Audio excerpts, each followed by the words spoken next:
With foreign investment driving up land prices, speculation strategies beckon. But land development investments are more stabilizing for investors and the country. The discussion about the differences in land investors, those who speculate on rapid value increases versus those who make their money by building things, is nothing new in England or elsewhere.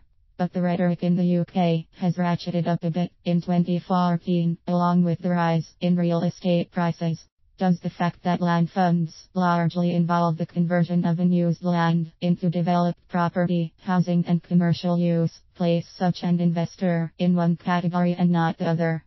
A laissez-faire advocate would suggest that natural market forces should be allowed to rule, meeting the demands for commercial, residential and agricultural uses at the simple intersections of supply-demand curves. If holding land for several years turns into healthy profits, why should it matter?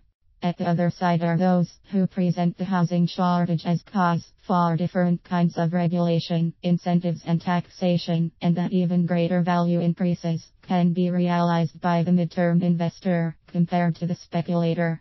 An example of the latter is advocated by shiftinggrounds.org, an independent organization that proposes alternatives to the status quo of British politics. In a recent November 2014 post by economist Joe Sarling, an argument is put forth to impose a land value tax on the ownership of land, irrespective of buildings that sit on it.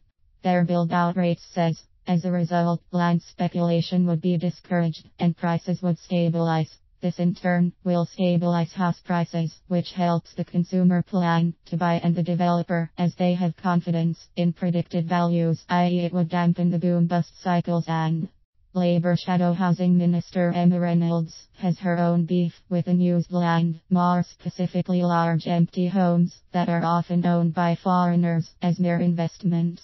She points out that the very active home sales market in Cambridge provides a good example of this happening, which she would like to slap with a large council tax to discourage. Looking at these and other arguments on land speculating versus investing, one must also consider the farmers who remain engaged in the business of agriculture. Investments by billionaires, both from within and outside of the UK, of prime arable land, illustrate how they too have their economic equations to consider.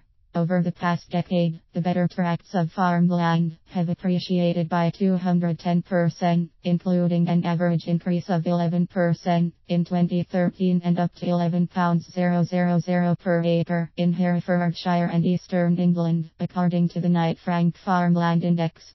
Speculators can be big winners or big losers, depending on the larger forces of global economies. But developers and farmers, working closer to the ground so to speak, at making land productive are subject to less volatility.